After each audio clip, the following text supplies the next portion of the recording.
Hi guys, Arthur here from Homeowner DIY. In this video, I'm going to be installing a laundry for a reno inside a house. Now, I've done multiple laundry box installs on my channel. Guys, check out the description for the other videos. Hopefully, if this video doesn't help you for your project, one of the other videos will, because there's different setups within the other installs.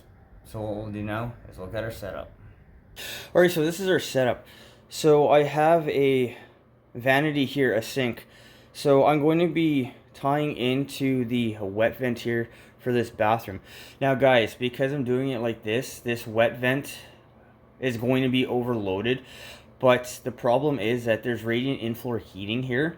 So if we were going to do this the correct way to code, we'd have to tear all of this out, run the line, and then new radiant be put back in, and it's probably like $30,000 or $40,000. So my simple fix to this is we'll just tie into this here. I'm gonna 90 through, the box will be here, come over, and then this will be our trap arm. This will be our vent for our laundry. Alright, so we have a kitchen here, which is 1.5 inches. If this was 2 inch, I would have tied into this, drill through, and then come around. And I would have vented it separately if I had to, and then everything here would have worked out. But because they ran this 1.5 inches, you can't tie a 2-inch laundry into 1.5 inches. So if anybody wants to point that out, that is the reason that I'm not doing it off of the kitchen. Alright, this is the materials list. So the white pipe in the back is 1/2 inch PEX.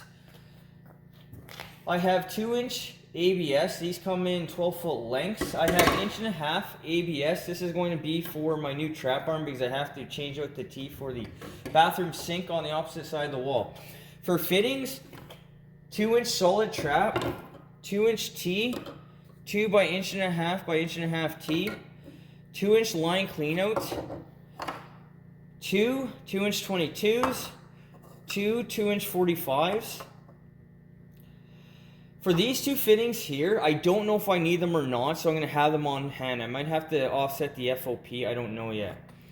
1/2 inch steel strap, a 2-inch 90, ABS glue, an Oatey Quattro laundry box, number 8 by 3/4 inch screws, and then I have my PEX tray, so that'll have rings, clips, and anything else I might need. Guys, I will go through the fittings on the job, so you don't need to worry about it if you don't understand names to fittings here in this layout. But with that in mind, what we'll do now is the tools list. Alright, this is the tools list. So I have my cordless kit on the left, so probably just need the impact, hacksaw, 1/2 inch crimpers. For safety equipment, glasses, earplugs. I have a Milwaukee Super Hawg in the back there. Guys, if you don't have a Milwaukee Super Hawg, you can just rent one. But for the size of holes that is going to be required on this job, I highly recommend using a 1/2 inch drill opposed to a cordless drill. Drill bits, 1 1/8, 2 9/16, and then I have my pouch.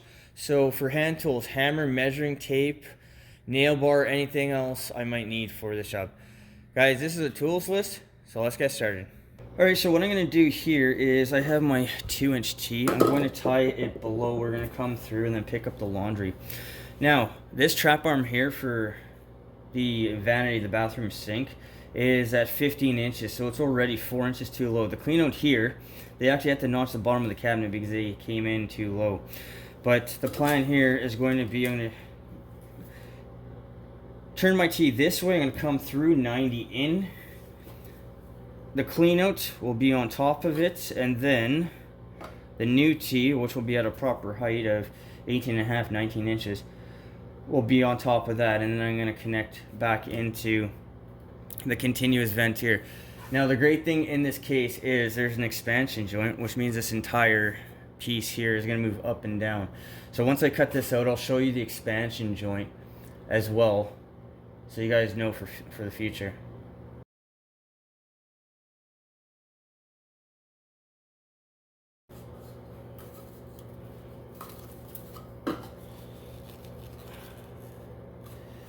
Alright, so guys, one thing to take a quick note. The base plate is on this flooring. This base plate is on the concrete slab. What that means is don't be measuring off of this and measuring off of this because they're not the same elevation. Alright, so for the T,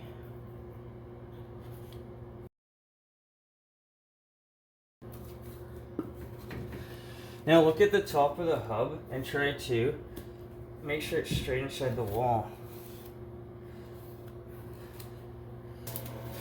Alright, so we're gonna have our trap arm at, that's 19 inches right there. So that's where that's gonna be. Make sure that you have enough space for your clean out. Everything will work out. The T could have been a little bit lower, but that's fine too. Alright, so this pencil mark is the center of the trap arm. This is the hub, so if you were to look at it like this, this is the top of the hub. So what I need to do is get my clean out somewhere around there. So I'm going to say probably about a 2 1/4 piece. Okay, so that'll all work out. So make sure that you always look from the very top that things are straight.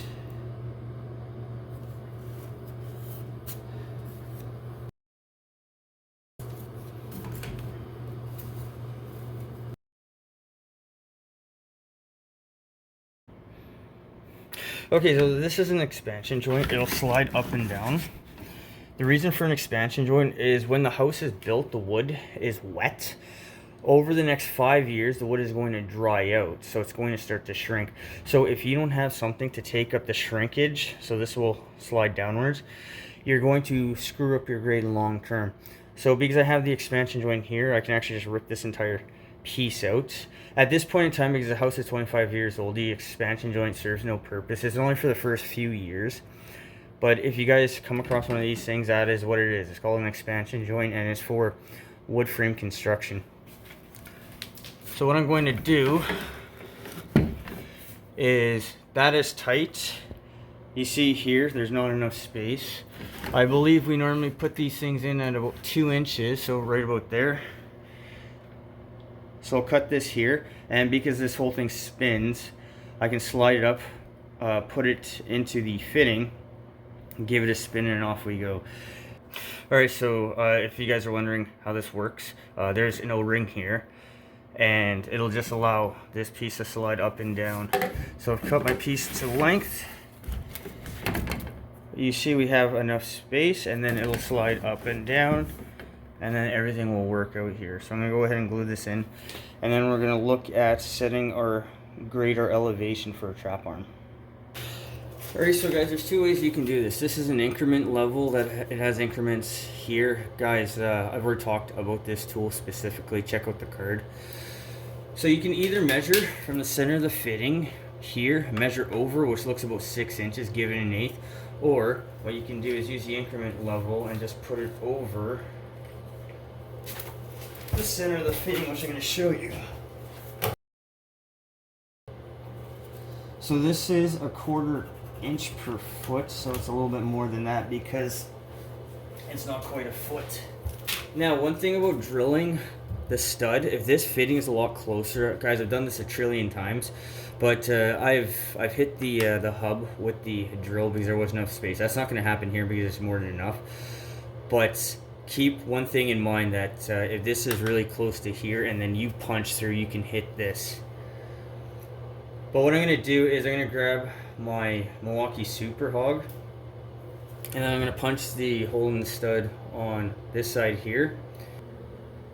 Alright guys, so this is a Milwaukee Super Hawg. I finally get to use this tool that I bought last year.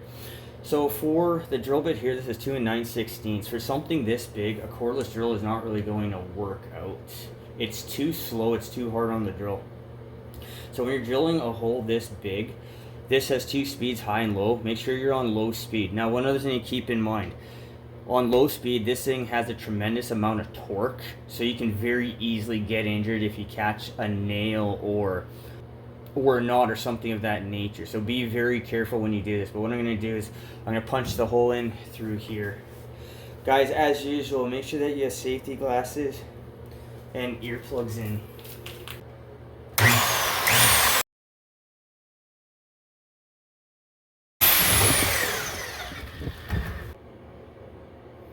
Alright, so you can see the knot here, there's another knot here, and the back side. So guys, remember, knots are hard spots. It's where a branch was growing. And this is another reason why a 1/2 inch Milwaukee Super Hog will be a lot better than a cordless drill. Alright, so this is our mark. Now if you look at this, the 90 is a tiny bit out of the wall. So there's two things that you can do. Because the 2 9/16 hole won't fit a hub, this hub is too big, either the hole needs to be reamed out to get the fitting farther over, or as what I'm going to do here is I'm just going to bang the bottom of the stud over to make sure that the end of the fitting is inside the wall, and it looks like it's about a 1/2 inch. Alright, so now we're going to drill the other wall out, the stud in the wall. So guys, make sure that you're roughly in the middle. If it's 2x6, measure off the center of the fitting of where you're going to be.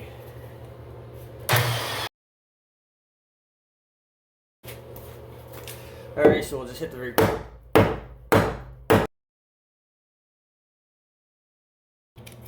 Alright, so to find the grade from here to here, I put a mark in the middle of the hole. I put my increment level, I set my grade, I measured from the bottom plate to the top of the level, and because this is a little bit longer, I went 1/8 of an inch higher. So I'm going to drill my hole here, and then I'll be able to pipe the laundry drain. Alright, so I put a piece of pipe in through both holes. So what I'm going to do is I'm going to measure from here to here. By putting a piece of pipe in through that, you're going to set this to where it needs to be, and then you'll be much more accurate. 9.5. Alright, so we see from here to the center is 8 inches. That means I want the bottom of my box here to be at least 8 inches, but I probably want it more. So with this box, you can change your valves and everything around. I will show you that in a moment. So what I'm going to do is I'm going to move the box over a little bit more. So there, so the drain will be here, hot, cold, and that's the way I'm going to mimic this. So guys, put your box in first, and then you can measure off and make sure that your vertical portion, which is your fixture outlet pipe, your FOP, on top of the trap will be nice and straight. Alright, so for a box, you have these two tabs here, and what you do is turn in and spin it. So you put it in and give it a spin, and it should click. Okay, this one didn't. Now we'll do her cold.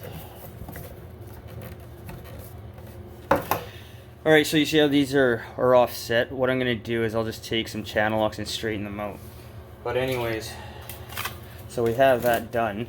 And now we take our wings. These wings just snap on. And then take a hammer. And that is it. And then guys, there's also a cap. This thing is for testing. So you can block off the one side after you pipe it in. Alright, so I'm going to use number 8 3/4 screws to screw the box in place. Now this is a 2x4 wall, so the box will fit flush in the wall, so the drywall on the backside will help hold the box in place. In a 2x6 wall, if you want to put a piece of 1x4 in behind it to stabilize the box a little bit, you can. I believe that is what these holes are for. You see the light? I think that's what those are for. Anyways, so the top of the box is going to be 4 feet. And I am going to have to cut the wings down on the left side to get this to work. So guys, based on the trap that needs to fit in this space, I'm going to move the box more over to the left. And guys, as usual, make sure that you level your box. Okay, so I'll use some tin snips to cut these off. And then I will screw into this block here. So these blocks here are for drywall backing.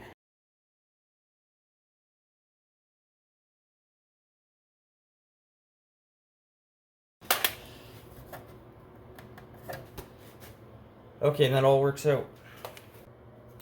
All right, so I'm going to look at this, and it is 3 3/4 from the edge of the stud to the center of this. That means it'll be somewhere like this. So guys, remember, this is the space that we need to know to make sure that this is going to work. All right, so for the bottom here, 3 3/4 is right here.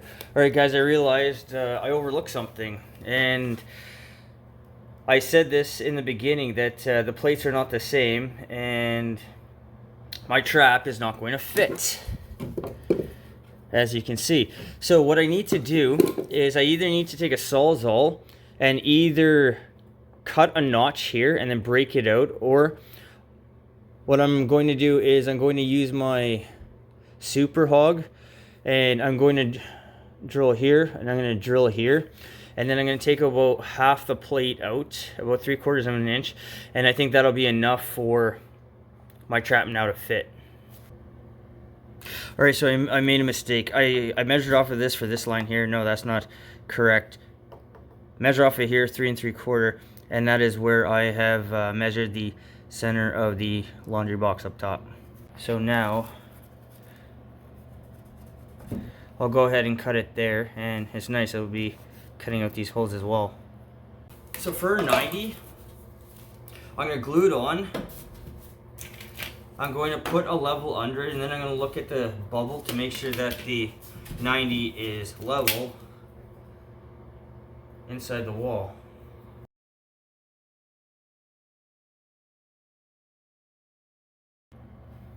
Alright, so for our 2-inch trap, you can see how the bottom of the hubs are not level. So keep one thing in mind, you're not going to just measure off of this and call it that's where you need to be. And guys, one other thing to keep in mind, this side here has a gentle slope, this one has a much steeper, like a vertical. So don't put your trap in like this because it's backwards. I don't think it changes anything on the performance side, but it's just done wrong if you do it like this. So what I'm going to do is I'm going to glue the trap in, and then we're going to look at doing our FOP. So normally what I would do is I would put the trap in last, so I'd have my FOP coming down, but because of this issue here, I'm going to do this the other way around. Alright guys, so for our FOP, that's our vertical portion. So our fixture outlet pipe is from the top of the trap to the box. So for a sink, it'll be again top of the trap to your drain assembly. But here in Canada, this must be a minimum of 24 inches, 2 feet. I believe the maximum is 4 feet. So I'm going to measure off the top of the hub, 35 inches, because I measured off the top of the hub and not the bottom. I have to add 3/4 of an inch. So I need a 35 and 3/4 inch piece here. Alright, so we have our piece in. Again, we'll just look at the gap and everything's the same. So guys, I've had somebody comment a long time ago about this here. Oh, you need to use transitional glue. It'll never see water. I've never failed an inspection for gluing using ABS glue, but because the tube comes down to here anyway, it doesn't matter. But if you want to use transitional glue, you can. So the last thing I need to do is I gotta drill 4 holes for water. So cold is the top, hot is the bottom, and I'm just going to drill in line. I'm not really a fan of crossing lines, but in this case I'm going to have to. Alright, so guys, when it comes to drilling holes, because I have to cross over, the cold is coming on the right and it's going to go to the bottom to connect into this. So make sure that you stagger your holes, because if you drill one on top of the other, they're going to hit each other. It's a simple thing to overlook, but stagger your holes so if you have to cross, then you're going to be able to cross without issue. Now, because this is a much smaller drill bit, you can drill on high speed with a super hawg.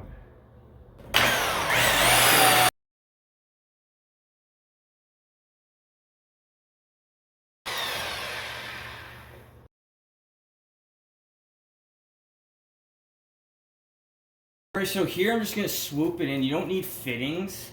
Fittings, they restrict flow, and besides that, what also happens is you have more chance of a leak later on. But what I'm going to do is I'm going to crimp this here.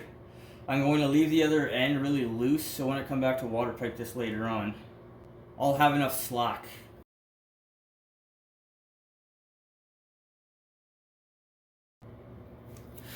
Alright, so last but not least, for code in Canada, you need to put in clips every second stud. So I'll put my clips in there, and then a couple screws. Alright guys, so this is our finished product. So our box is here. Make sure that you don't lose the cover. This is for drywall. It'll go in after drywall has been installed. But all I did here was I connected into the vanity, the wet vent. Because this is already 2-inch, we ran this over. This is the only practical way to do this. My two lines are coming through. They're going to reconnect into these lines later on. Guys, I will be repiping this in PEX. Also, one thing to note is the bottom there. This has been cut on an angle to denote the cold. You always, at least I learned to always mark the cold. But guys, that is it for this. This is now a laundry that is ready to go. Feel free to either put the cover back in or fill this trap here with water so sewer gas doesn't come out. I'll probably just put the testing cover back in, but keep in mind the trap arm over there is also open, so I think I'll just put it in a little piece of insulation or something so sewer gas doesn't come back into this area. But guys, with that in mind, this is all done. So what we'll do now is an overview of this job. Alright guys, so that concludes this job. So in general, I'm an advocate for always doing things to code and pulling permits, but in this case here, it doesn't make any financial or practical sense. When you pull permits, sometimes they're going to make you upgrade other things that has nothing to do with the actual job that you're doing, and this can cost you a ton of money. But in this case here, 2 fixture units is not a big deal. I've already talked to the homeowner about any possibility of anything happening, and they were okay with it. The time on the job. The time was about 2 hours. Everything was relatively straightforward. The single biggest asset is the 1/2-inch drill. So I have a super hawg. If you don't have a drill of this size, just go and rent one. It's going to save you a lot of grief and time, and it's a lot better than trying to use a cordless drill that you could possibly strip out gears due to the torque necessary to drill this size hole. The cost of this job. The laundry box, fittings, pipe, and everything else, the total was about $150. The laundry box is the single most expensive thing that you need for this job, but this is not exactly an expensive job to do, especially with a short run like this. Guys, I hope you enjoyed the video. I hope you learned something. I hope something here is going to help you on a project when you need to go ahead and do that. Guys, so listen, please hit the like button, subscribe, and I'll see you on the next project.